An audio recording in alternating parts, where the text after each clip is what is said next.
Alright everyone, how you guys doing? Welcome to Apple Weekly number 64, and I'm sorry about the lighting this week. Let's just say we have a bit of a problem with it. But to make up for it, I have the big bad boy, the iMac. It's still here. I don't know why some people say, where's your iMac, when they don't see my iMac in a video. It's always here, and it's most probably going to be here for quite a long time. But this is of course the show where I cover everything Apple, both on YouTube and iTunes. The sponsors for the show are Flyders, Slippers, Slippity Slips. Did I just say that? For your Magic Mouse. Check them out guys. Pretty darn cheap, and you've got a lifetime guarantee. And of course, how can I not mention iGear.com? How could I not mention it? But first up this week is when Apple released the new iPads, not only did they update the new ones of course, but they also tinkered around with the current iPad 2s in a sense that they're using a more efficient processor, and this was just found out a few days ago when Anditech done some tests on it just to say, hey, let's just see what happens with the iPad 2, and they found Apple's using a new kind of chipset which has given them roughly about 1.6 more hours web browsing and roughly 3 hours using some graphic and video heavy intensive applications. So that is a pretty significant, update. And Apple have remained quiet. There's still no updates on the actual order pages. It's still shown as, browsing time less and the graphics are still less. But in reality, they aren't. But let's see if Apple updates the pages in the next few days. But it's a nice bit of a bumpage, and it was a kind of a silent update, which Apple does. No one finds out until now. And staying on the iPad stuff, one of the good things about the new iPad is that the screen is absolutely gorgeous, crisp, and that is one of the things they boast in their marketing. And heck, that is one of the things that you might have upgraded from the iPad 2 to the new one. Unfortunately, it comes at a cost. What that might be, and some of you already know, is the weight and the thickness of the new iPad. Now, this is apparently because Apple is still using the old LEDs found in the original iPad. They wanted to use the new technology which Sharp is bringing out, but because Sharp were late in bringing it out in the market, Apple still went ahead and they had to use some screen, so they just shifted the original LEDs. The good thing about the Sharp LEDs is that it's got small transistors, which means it allows for more light to pass through the LEDs, and it uses less power to light up.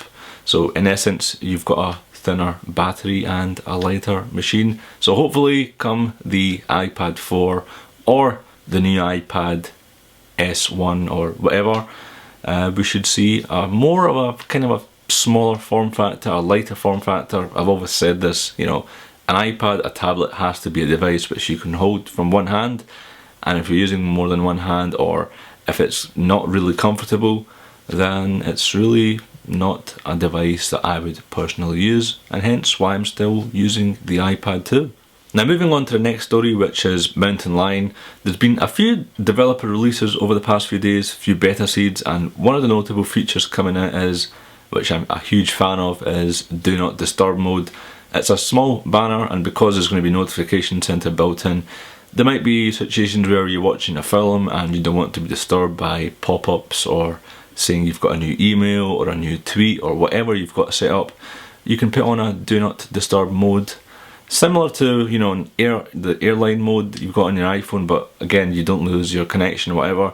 And I guess it won't really be that hard for Apple to replicate this onto the iOS side, because it can get annoying sometimes when you're just playing something or watching something, you're getting pop-ups for SMS or Facebook and so on. So let's see what happens in iOS 6. That might be just one more things. I hope it isn't, because it's not really magical. Next up, Apple is trying to get a hold of the domain name iPhone5.com. I don't know why, but if I were a company building iPhones, I would have got everything from iPhone 01 to iPhone 999999999 and unlimited.com, and just made sure I've got a hold of everything. But someone has got a hold of iPhone 5. It's a discussion board at the moment, but Apple is filing some legal papers to try and get a hold of this domain, and knowing how much cash Apple Legal has, they probably won't have any difficulties in getting a hold of this or paying off the guy who owns the domain at the moment. The next generation Apple TV. This is a really cool report if it turns out to be true. CultofMac is reporting that the next generation Apple TV will look like an Apple Cinema Display. It will have a FaceTime camera and it will also have Siri built in. Well, hey! And I can see how that would work if Siri eventually comes out of beta and into full mode. It'd be pretty cool actually speaking to the television and saying, you know, put channel X, Y, Z on, because I cannot tell you how annoying it is to navigate with 100 different remotes, and the experience doesn't seem to be that good. And I can kind of see Siri working, and knowing how Front Row was for OS Line, or not OS Line but OS Leopard, it was pretty darn good. And if they could replicate that or make that better come the Apple TV, that would be pretty nice. And generally the looks of a cinema display, the current one, the Thunderbolt display, is pretty darn impressive. And if they can make that into a 50-inch telly, priced reasonably of course, cash is waiting for you, sir. Moving on to the Mac stories. Is Apple going to be introducing a $799 MacBook Air? That is according to the famous rumour website Digitimes. Currently the cheapest MacBook Air you can get is for $1,000 or $999 and logically when you think of this story you're like, hang on, although there's rumoured to be a price drop of $200, there is going to be a quality, there is going to be specs kind of tuned down, doesn't look so good, or that's the way I seen it. You know, a price cut is massive, you know, it's really good, but at the same time, you know, what is going to be sacrificed? Now Apple is doing this to combat Intel's ultrabook market.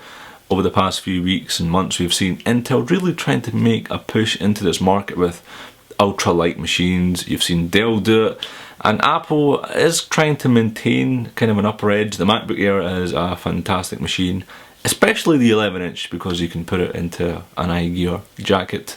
Product placement for the win, but I really hope the specifications, i.e. the battery life or the processor or the RAM or the flash storage, could some of that be sacrificed to make that price, you know, cut? I really hope it doesn't, especially if they're thinking of doing that across the board for the MacBook Airs, i.e. if the MacBook Air 13-inch was to lose its SD card or some of the battery life, I wouldn't really be such a fan of it. Or heck, if they take away the backlit keyboard again, like they've done previously, that'd be pretty annoying. The rumoured launch date of this 11-inch MacBook Air is to be Q3, or Apple could even surprise us at WWDC, maybe if we're good. And last but not least, a boy managed to cause $36,000 worth of Apple goodies, and in specific they were MacBooks. The boy took the mother of all pisses on the cart or the trailer where these MacBooks were being delivered. There's not much information as to where they were being delivered. Was it a school? I think it was a school. But come on, what on earth was he drinking, or did he hold that load in for a number of days or whatever?